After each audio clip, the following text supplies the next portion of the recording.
Good morning, 4th Battalion.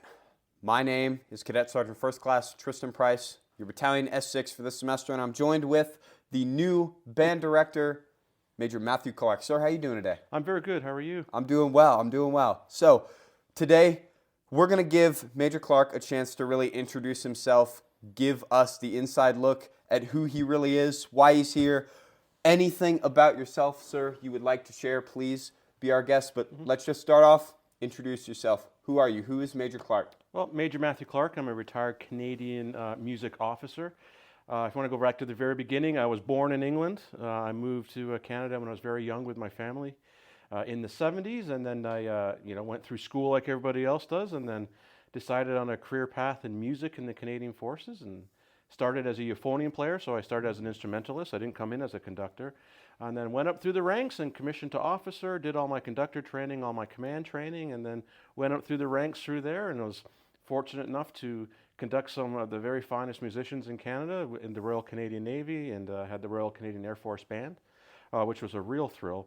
And I retired as the officer commanding of the School of Music, music training center that is in Ontario. So I was responsible for all national level music training and all qualifications for music across the Canadian Armed Forces. Yeah.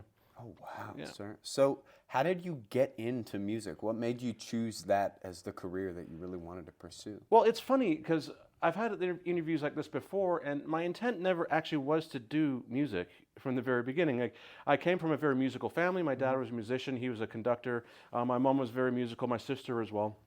And my family, going all the way back, especially on my dad's side, where a lot of instrumental musicians played during the war and all that kind of stuff, and brass bands and all that in England. But I always thought that music was something that you did as fun, and and on the side, I grew up in the Salvation Army, so an awful lot of music was in my life when I was a kid.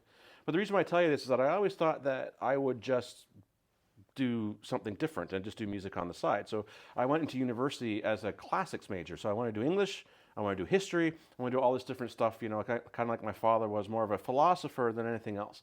And then after a year of writing essays, I decided I don't want to do this anymore. Like, it was just too much. So someone just said to me, well, what do you really like? What do you really enjoy? What's really important? So I sat down and I realized it was music. And I thought, well, I can't really do a life on music, but I like it. So I auditioned for the School of Music in Toronto at the faculty there, and I won a position, and the rest is history. I never really thought that I would do music. It just kind of came to me, right? So, and when I realized that my life was so encompassed by it, it made absolute sense. It took me to the age of 19 to realize that, I guess, 19, 20, that I should do music for a living. Wow. I mean, there's 19, 20-year-olds here in the Corps of Cadets pursuing the military that don't even know what they really want to do. So that it definitely takes time. Why a military music career specifically, as opposed to something like just a civilian musician? Well, I wanted to teach, actually, teach music, but when I Really? came up through, when I was graduating, the teaching market in Ontario and in Canada at the time was a little bit strained. And it looked like it was going to be a little bit difficult. There was a lot of cutbacks. The economy was a little bit low.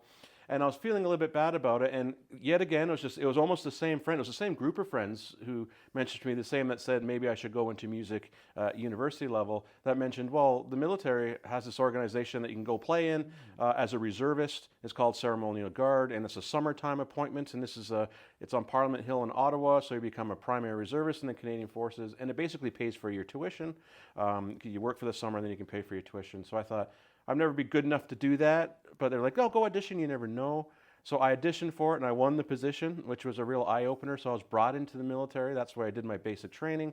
I started off as a musician recruit, and then I was like a private corporal through the organization. And I found that I really liked it, and I had a knack for it, and I enjoyed it. But I still wanted to be a teacher.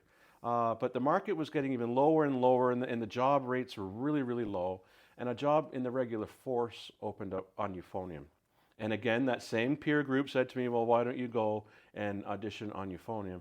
And of course, I fought it the whole way like I always did, because I guess I'm stubborn. And I just said, no, I want to teach, but I'll go audition anyway. I won't win it. There's no way I'll win it, but I'll try it. I auditioned, and well, I won the position. So I sat there and I was weighing. I was like, so do I go into a teaching market where the future is not bright? It's kind of grim, like what's going to happen? Or do I get paid to play the euphonium? the instrument that I really, really love. And there's really not a lot of other places in the world where you're going to get paid to play the euphonium in the military. So I was just like, okay, if I hate it, I'll come back to teaching. And the rest is history. In 1997, I signed a contract, and boom, my career took off from there. How do you end up at Tech? Right, because you were born in England. Yep. You said. Then you moved over to Canada. You Yep. worked in the Canadian bands, and now you're here in America working for an American band and an American Yep. senior military college. What brought you here? Well, it's the classic thing, right? So you can probably see a repetition here. I decided when I conducted a concert. My teacher, Dr. Paul Popil, who's now the dean of the School of Music at the University of Kansas, he was up in Winnipeg, which is where the Royal Canadian Air Force Band is housed. That's on 17 Wing Winnipeg. And he was up at the University of Manitoba giving a series of master classes. He's like a conductor in residence, and he was working with the wind band there. There's an honor band that was there. And the Air Force Band at the same time was giving a concert in town. And he decided that he wanted to come and see this concert.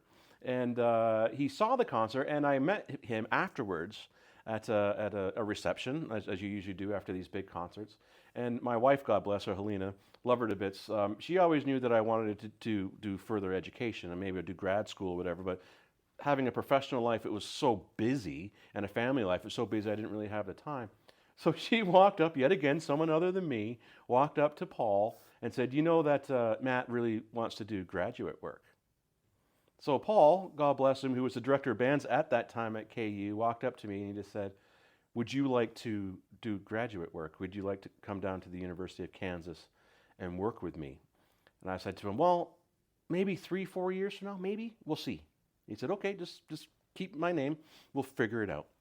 So I kind of let it slip a bit. I was like, okay, I thought that's nice, whatever. I went back to the Air Force Band, and that's when I was posted to the School of Music as a major. And in that position, it's kind of like a principal of the school. So I felt myself was getting more and more removed from the actual performance and the application of music.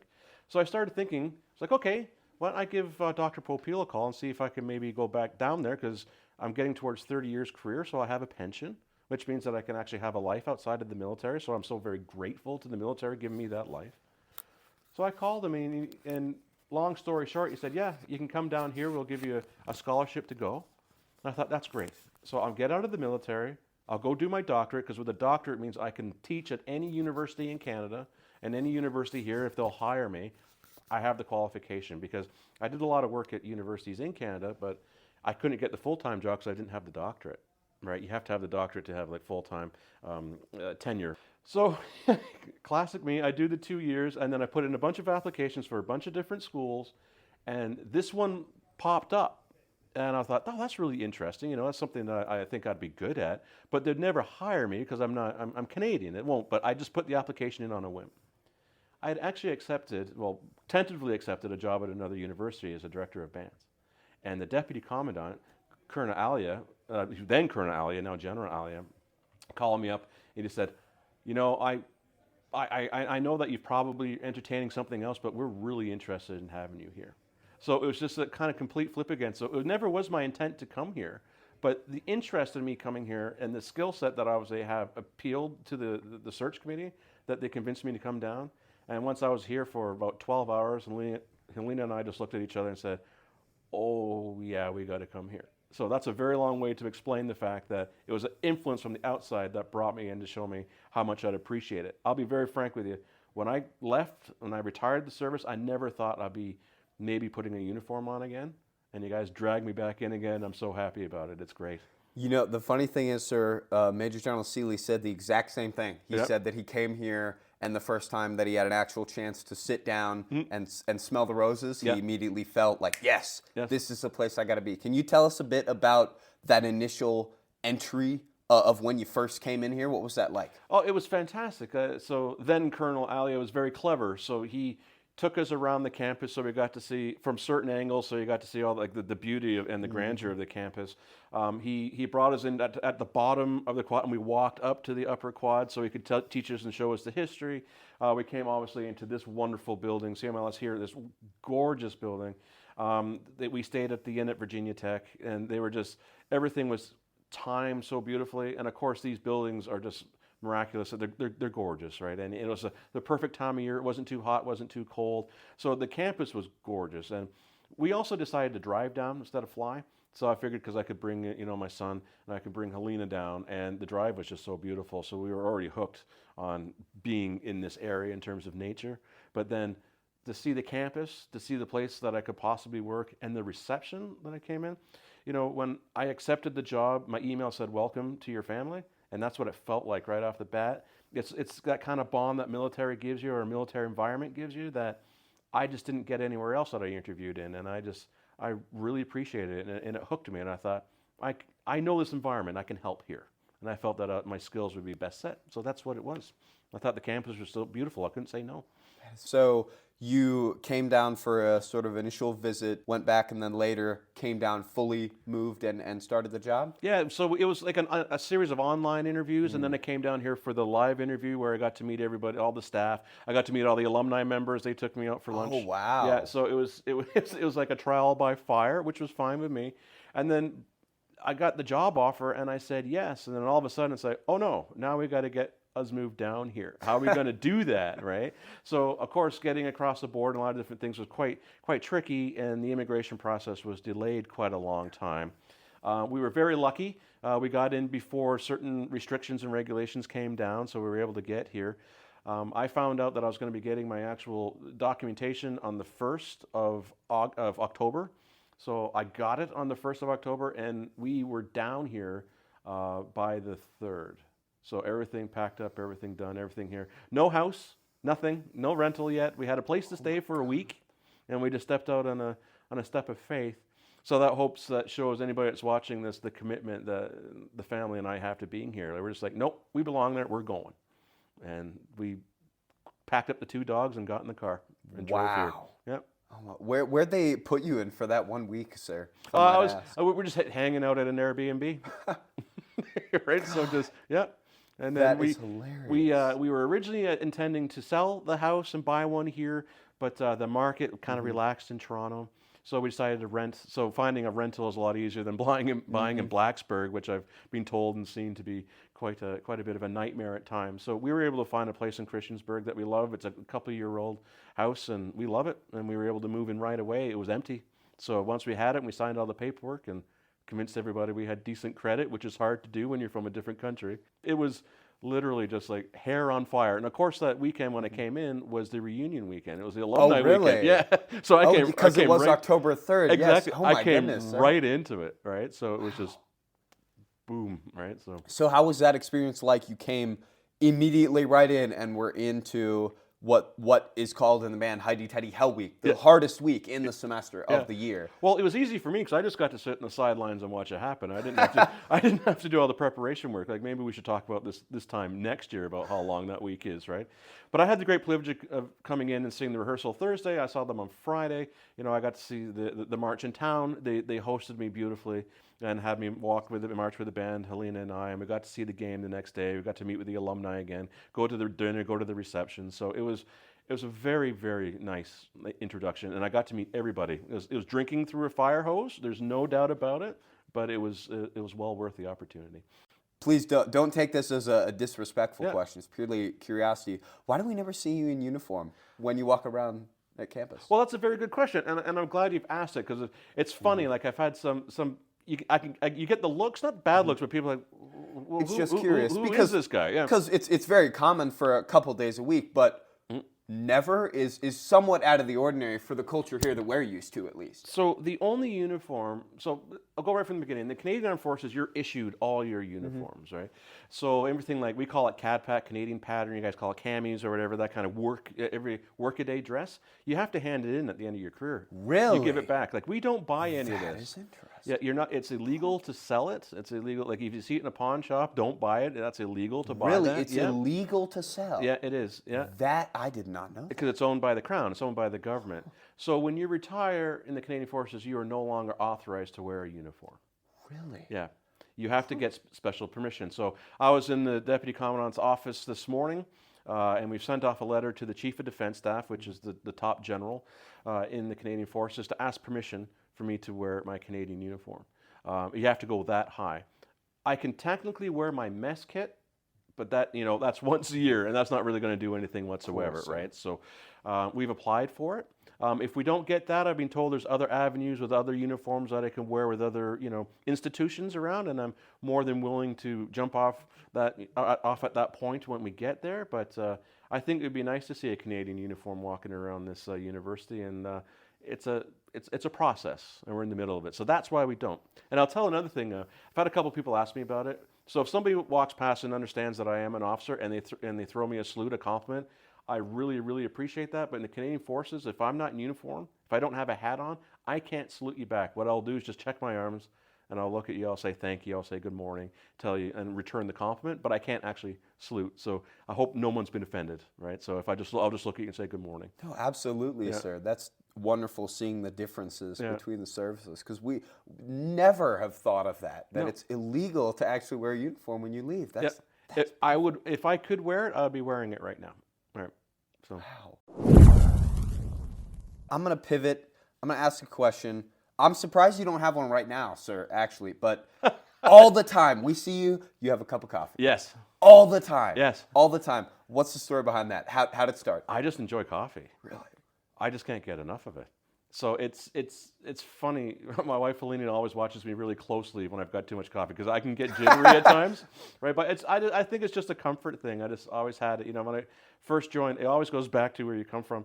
When I first joined the military, I was a tea drinker. Really? Yeah, and very English. Yeah, very English. So tea, but with milk, right? And I told you this story, right? So it's tea with milk, and it's the classic military station. It's all that awful powdered cream stuff. And I just couldn't handle it, right? So I was like, oh, and I didn't want dark tea. It just felt weird. So I started drinking coffee, and I started drinking coffee because it was so bitter. It would take away the taste of the powdered. But then I hated the powdered stuff so much, I just went to black coffee, and then it got a hold of me, and I just started drinking lots of coffee. Oh my goodness! Right, so yeah. I always have that big cup that I bring, because I just fill it in the morning. It keeps me for the day, right? So yeah, maybe it's like my baby soother. I don't know. It's my it's my blankie. Maybe. What is the essence and the philosophy really that you try to bring to music education? What's so important about music? Because I can tell you, at least for me, I have no ear for music, so it all sounds the same, and unless it's really, really bad, it's just, oh yeah, this is really good. What's really the essence of it? What is the deeper purpose and the meaning? So you're saying that you don't have any music in you, all right? So I'll just say something to you. What's the first thing you do when you're born? What's the first thing you do? You get smacked on the backside, and what do? Start crying? Yeah, what's that? You're making a sound. It's music, isn't it? It's the first thing that you do. I guess you could view it that way, sir. Yeah, exactly. So, because music is just extended sounds, right? So, why is music important? Well, I think it's just such a principal foundation of who everybody is. Like the most tribal things are music. Like if it's a drum or something like that, or signals, or if it's just to express emotion, or like a mother with her child, whatever. There's music there, just trying to comfort a young child. I think music is just fundamentally prime in our existence. It very much is, and it's an expression of oneself, and it's an expression as a whole. Like you can tell what part of the world certain music is from because it's an expression of that environment, right? That's why I think it's so important. Now, when it comes to leadership, when it comes to teaching music, you have to make it matter, meaning that the discipline of music has to be your main complete focus in what you're doing. And at the end of the day, that might sound kind of lofty, but I look at myself very much, say, with the Heidi-Tidies, or even my job at the university, as a graduate teaching instructor, as a commanding officer, director of music. At the end of the day, I was in the happy business. I was in the emotion business. Happy business. I'm in the happy business, right? So, and put whatever descriptor you want there. So, you hear a band at a funeral, you can elicit so many emotions. You hear a band on parade, you see old soldiers put their shoulders back with great pride, right? You can focus people. You can be in an environment where maybe it's hostile, but if you put music in the middle of it and you just play something, maybe two opposing forces will listen to the music, and the conversation is a lot easier to have, right? So I call it the happy business because it's the person business, right? So everything I do elicits an emotion, and if it doesn't, I'm doing it way wrong. Right? That's why I don't mind doing pet bands. That's why I don't mind doing spirit things, because it's the happy business, and we're using music to have people have a good time and to join us together.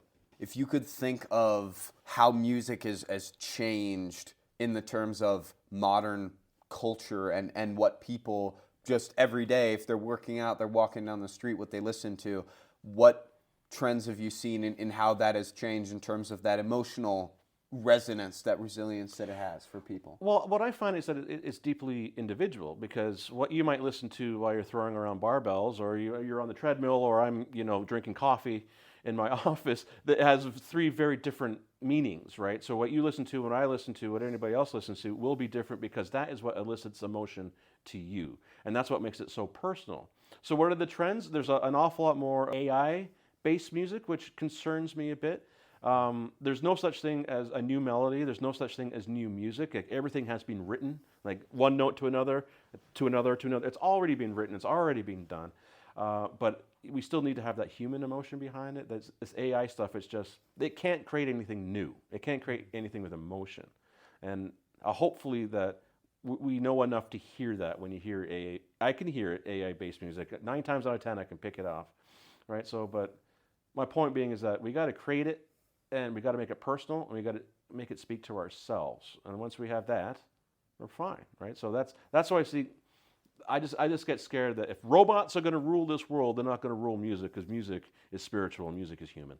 Do you think, sir, that AI, it's obviously not going to replace music because music is human, Yep. but do you think that we could find some way to use it to enhance what we create?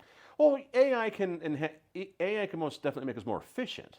There's no doubt about that. I agree with that. But AI can't play live.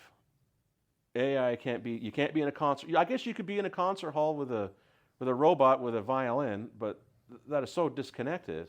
No, it's about when you see, like, say, intimate chamber music. It's about, or even go to a concert. You go to see your favorite band.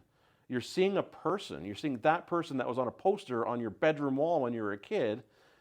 There's a relationship there, because it's a human relationship. So you're relating to the person who's making the music, right? That's what's important. AI maybe can make us a little bit more efficient in editing, maybe a little bit more efficient in production, but the actual, you get out there and do it, AI can't do that, right? So we got to be careful of that. We have to make sure that's human.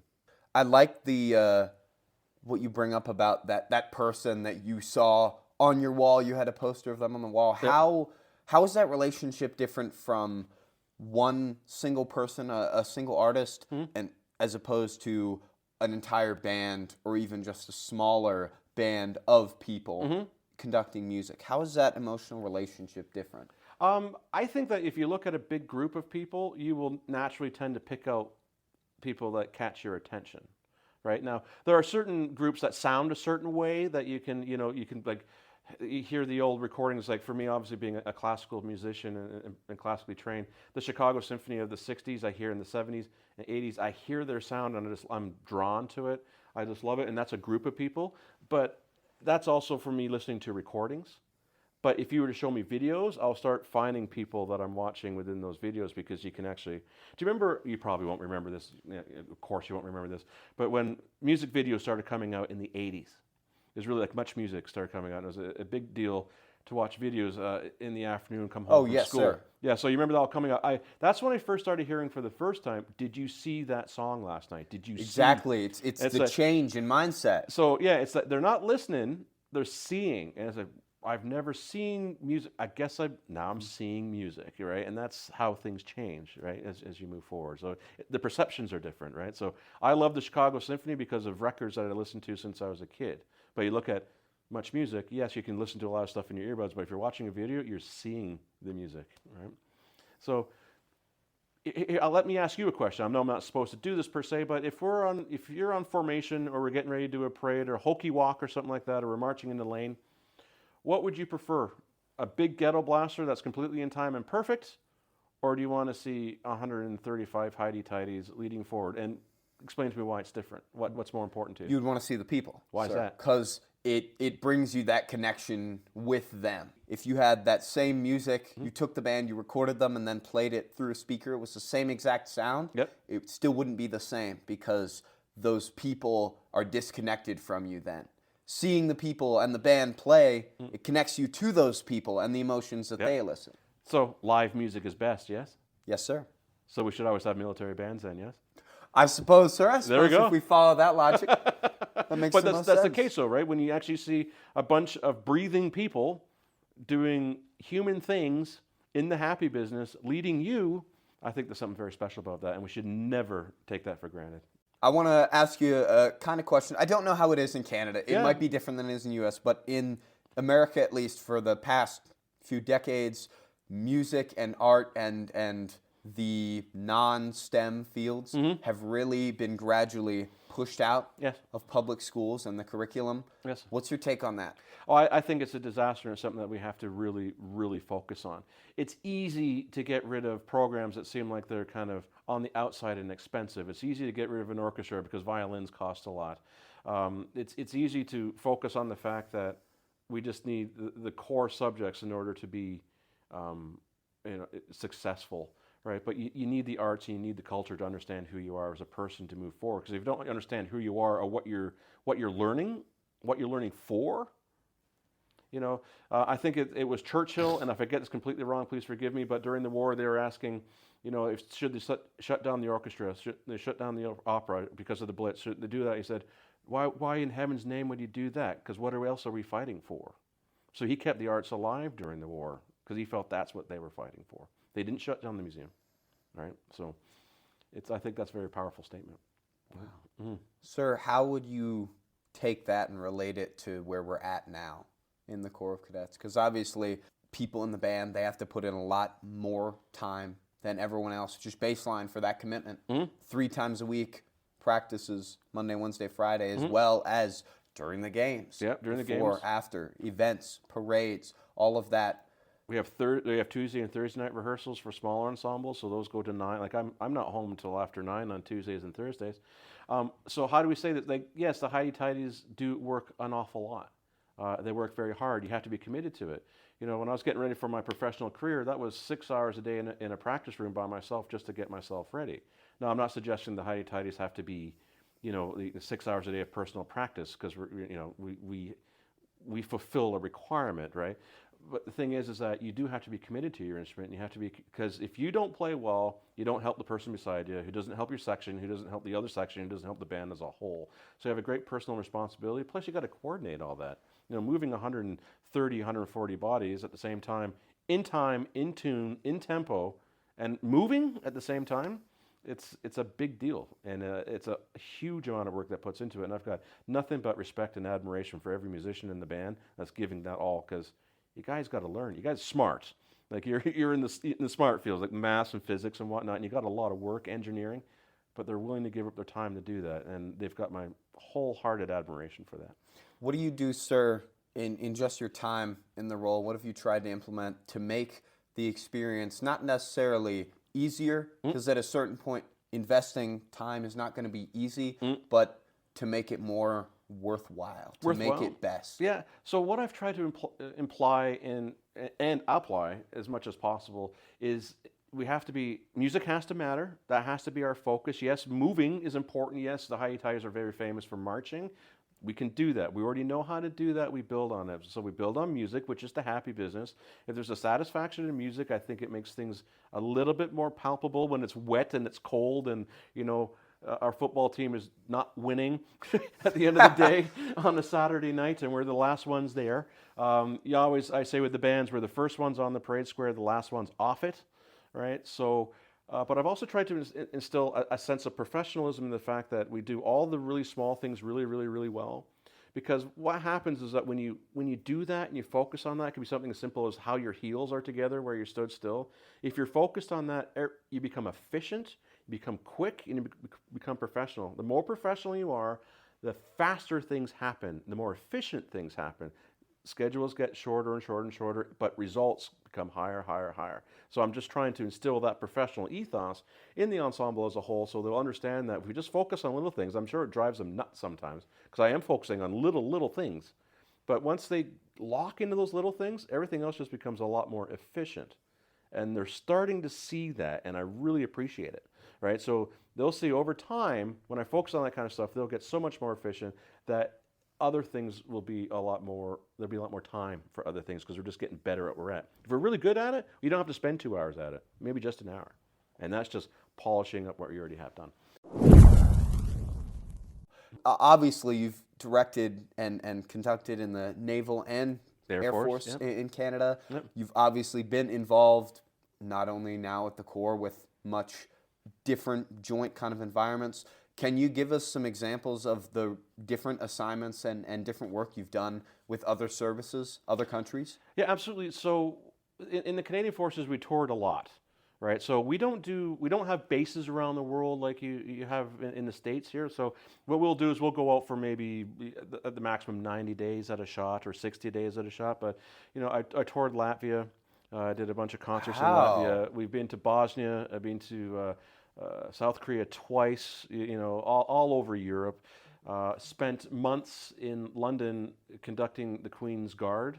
You see they got Buckingham Palace. You see the changing of the guard every day. So we were responsible. The Air Force was responsible for guarding Buckingham Palace, St. James Palace, the Tower Guard, and all that. So that was pretty amazing and really intense. A lot of fun, though. Like I enjoyed that. Also, France, on the beaches for the 75th anniversary of D-Day, for all that celebration. Toured all of Normandy. Did all the big, commemoration sites all around there. But something that's a little bit closer to home. When I was still a member of the Canadian Forces, I was invited to be the guest conductor to the President's own United States Marine Band, which was fantastic. I conducted them down in Lexington, and also a guest conductor and a guest of the United States Navy Band, and I conducted them down in Lawrence, Kansas. So done a lot of kind of personal exchanges and big, unit-wide tours, right? So, What experiences in your time, both in the Navy and the Air Force bands in Canada, developed such a sense in you of really how refined and how to refine a band and have them perform as best as possible? Well, when I came up as an instrumentalist, I was in the Army when I was a player. I was in the artillery band. What I discovered very, very quickly is that you did not, as a professional performer, you never went into a rehearsal, like a practice room, to learn anything that involved just you. So I never went into a rehearsal room to learn the music that was in front of me. I already knew that. I'd already spent hours working on the repertoire in front of me. My job was to learn everybody else's parts. My job was to learn exactly what was going on around me. If we're playing a major work, I had a solo here, or is this a solo thing here, or is this a section thing here? Am I supporting a colleague from across the ensemble? Is my job to provide color for this? Am I in the middle of the chord? Am I the color note in a chord? Do I have to play it sharp? Do I have to play it flat? How do I make this person sound better? How do I protect the soloist? How do I protect my colleagues? How do I project my colleagues? My point being is that you are responsible for everybody around you, not just yourself, right? So that's the efficiencies that I think that we need to really, really focus on. That's what I learned as a pro. You have everything together. Everything is squared away before you get in front of people and you work with people, and your job is to make other people sound better around you, which makes the band better, which makes everybody else better, and it makes you really, really efficient. If you're prepared when you go into a rehearsal, you don't have to sit there irritating people because you don't know your part, right? So in the orchestral world, like the really, really mean orchestral world, like the competitive world, like if you go in and you don't know your part the first time, people will notice, but they'll be like, second time, people pay attention that you don't know your part. Third time, you're in a world of hurt. And they're easy to hire and fire in those worlds, right? Wow. So you got to be super, super, super prepared. Your business is taken care of before you even think of stepping into that room. There's so much work that goes into it before that people don't that nobody even else sees. That's the time that you spent in your basement or in your studio just hacking this stuff out. That's why I call it woodshedding, because you're just out in the backyard just hours and hours getting yourself ready. It's reminding me a lot, sir. Have you seen the movie Whiplash? I have, yes. What's your thoughts on Whiplash? Well, Hollywood likes to take its own spin on things. The jazz scene out in New York and whatnot. Yeah, it's very, very competitive. Of course, it's overdone. Yeah, but it is competitive and it's pretty cutthroat, right? So it's more entertainment than reality. Let's put it that way. Right? That's what I expect you to say, sir. But it's the most.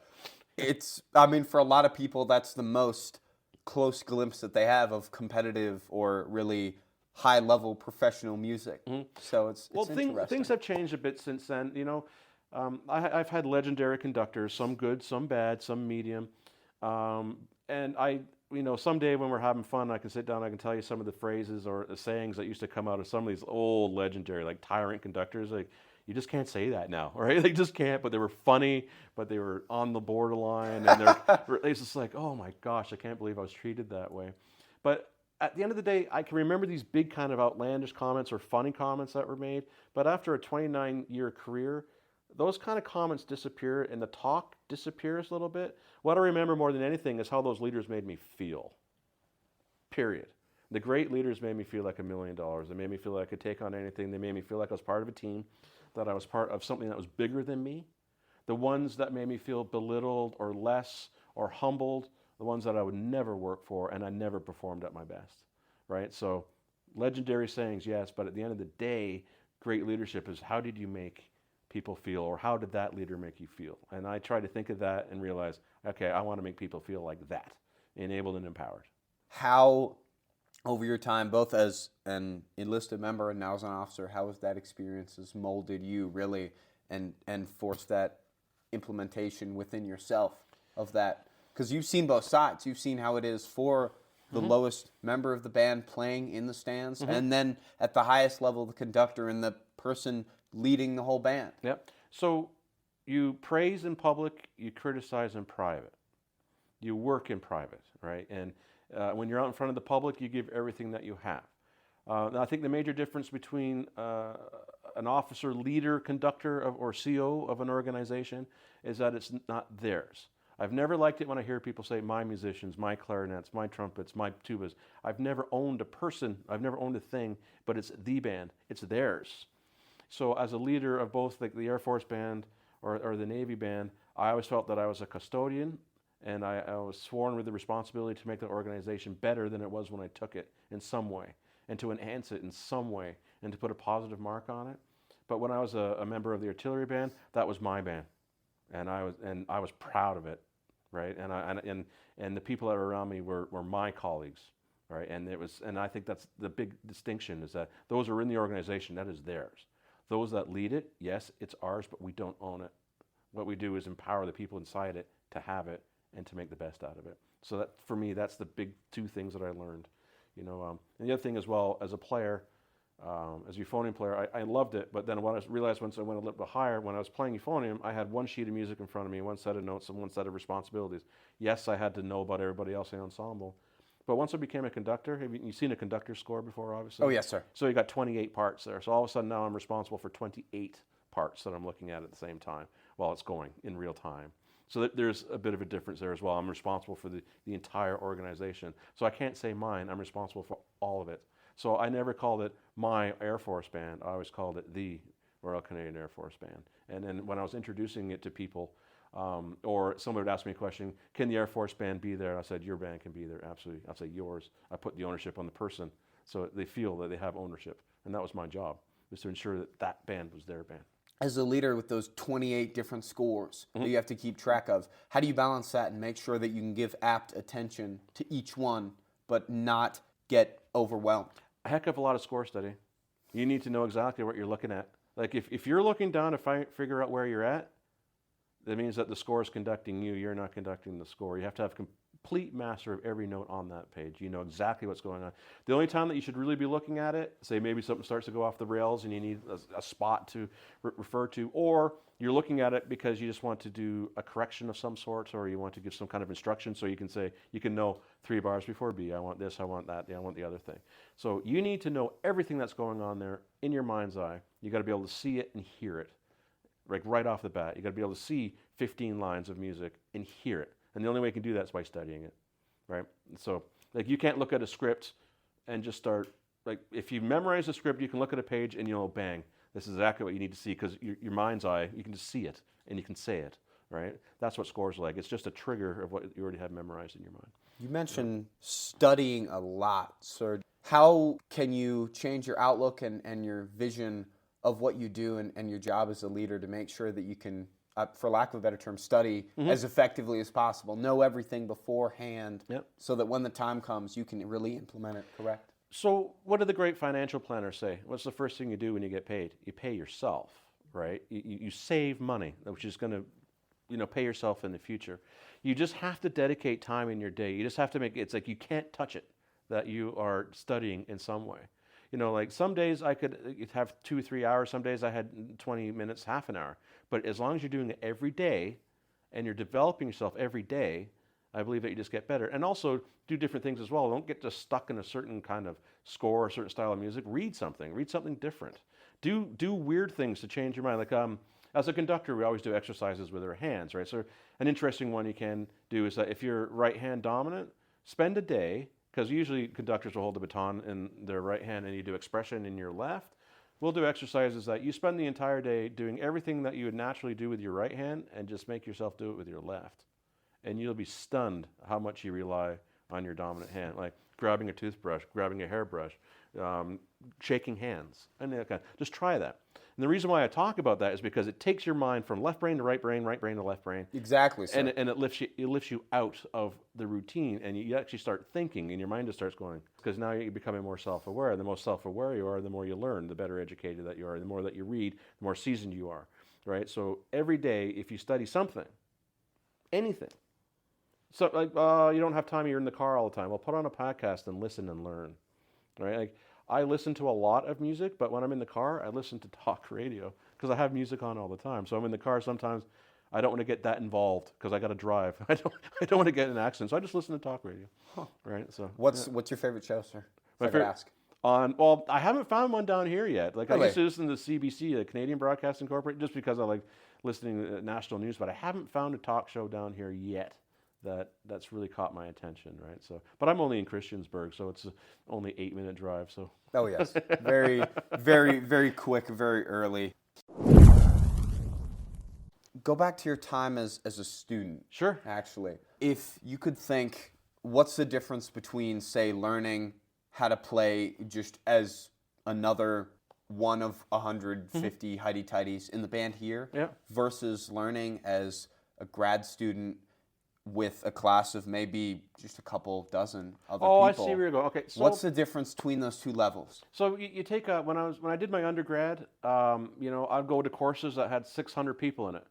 You go in, and I had this class, and this old professor would come out, and I'm showing my age, but I'd have the overhead projector, and it'd actually have a spool of plastic. You'd put it on, and you'd hook it on the other side, and he had written on it, and he would just roll it for an hour and read it. And at the end of it, you take the spool out and walk out the room, and you got 600 people. Like, Sounds like a lot of the teachers here. right, it's like, what is going on, right? This is like ancient death by PowerPoint, right? So I remember thinking, oh my gosh, and then I got a little bit resentful, and I didn't like, I would think that, well, they're just here to research, they don't care about me whatsoever. So besides my actual applied teacher, like my euphonium teacher, trombone teacher, I really didn't care all that much. But when I went back to school again, and this is to get to your point, when I went to do my doctorate in my late 40s, I all of a sudden realized that every single instructor there, for the most part, are there for you and for your best interest. And if you're going to do well, you need to engage them. You need to talk to them. They want you to learn, right? So there's the thing. So if you're in a band of 140, you got people there that you can learn from. Like I am more than happy to teach you. You just have to come and find it, right? I will get to know everybody's name eventually, I promise. But I can't be responsible for everybody as a whole. You have to come and identify to me what you need, and I will give that to you. There's a difference. Seek out those you know that will help you, and they are there to help you. They really are. You know what did Mr. Rogers say? Find a helper. You know, so basic. It's something that you tell a child, but it's the same. As an adult, all of a sudden I realized, oh heck, Matt, go find a helper. And then I realized that these people wanted me to learn, and they wanted to commit to me. I just had to go find them, right? And they're there to help.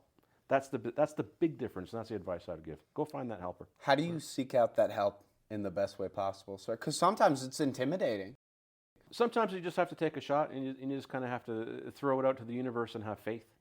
You know, I think you can feel it pretty quickly whether or not the leader that you're around. Like, let's face it, sometimes, like I've said to the band as well, is like if I'm walking down, you know, the upper quad or whatever, or you see me on the campus and I'm focused and I'm just, don't hesitate to say hi to me. I'm just in my head. Say hi to me, and I will respond back. Let's not forget that our leaders are people too, right? But sometimes you have leaders that are dismissive and are blowhards and are there for themselves and for other reasons, and those leaders are very easy to get out of your life. Go find the leaders that you know you can relate to. Go find them, and you'll go a long, long way. Find a mentor.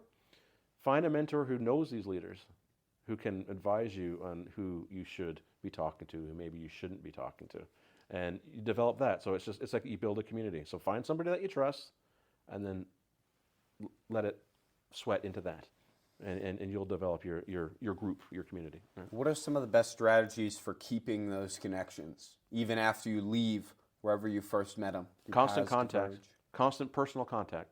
Back in the good old days, you'd send a card. Now we don't do that anymore. Like, email might seem like it's, impersonal, but you make it personal. Text might seem impersonal, but you make it personal. Or you call at Christmas, or you do something. You're in town, you're going through, like if I was on the road with whatever band or whatever organization, if I was going through a town where I knew I had a friend of some sort, I would reach out and go for a coffee, do something.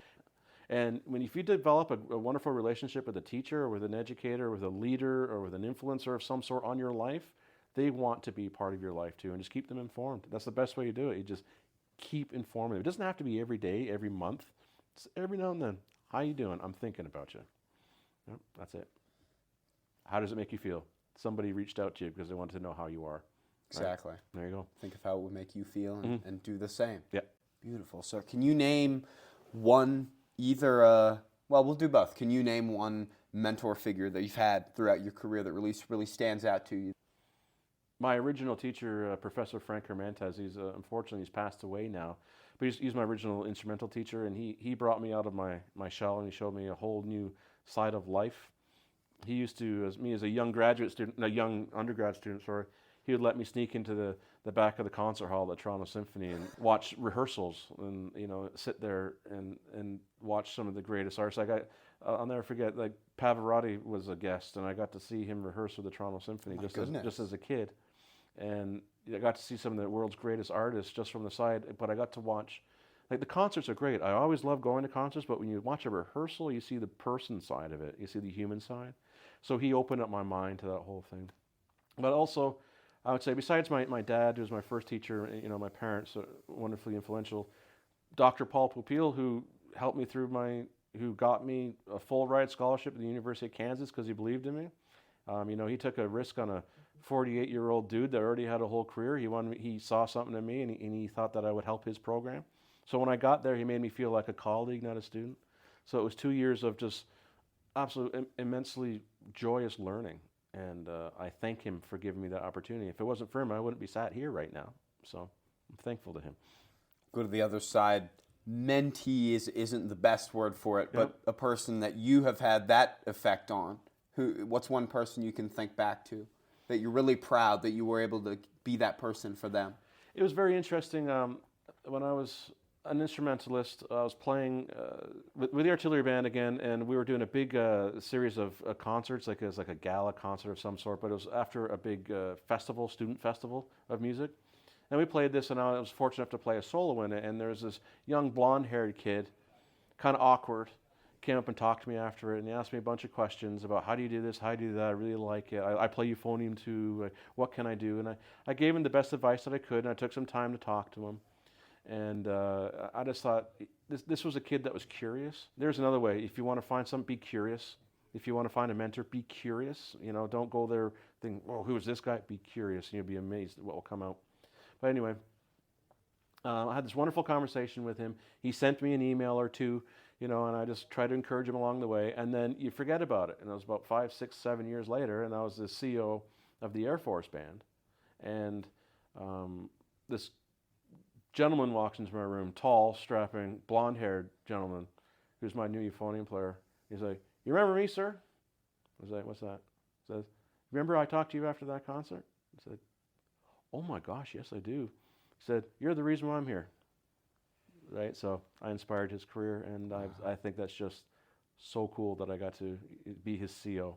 To me, that was just a full, all the way around moment. You say, "I saw you in that concert, and all I want to do is be in the music trade, and all I want to do is work hard, and I practice my euphonium. I'm so glad that I'm here working with you." I was like, oh, just because I took a bit of time, just to talk to him and help him, right? So, because when you have those 28 scores, that band of 150 people, sometimes you don't notice the individuals behind them. And they're all individuals, right? They're all individuals, right? So. What's one piece of advice and one thing you would really like to say to people in the band watching right now? At the end of the day, make it matter, meaning that you have a focus on something that's great, but I hope you've seen, and I hope they've seen so far in my leadership style, is that there's absolutely nothing wrong with having a sense of humor about yourself. Being self-deprecating is good, right? It means that you have control of your own emotions and yourself, and you understand who you are. There's nothing wrong with that. Don't take yourself too seriously. It's just not worth it. A great piece of advice if you're having an interpersonal issue whatsoever with somebody or some things is that at the end of the day, it really is not your business how people feel about you if you are doing your job, right? That's their business, not yours. Make it matter. Laugh. Don't take it too seriously, but at the same time, think of the little things.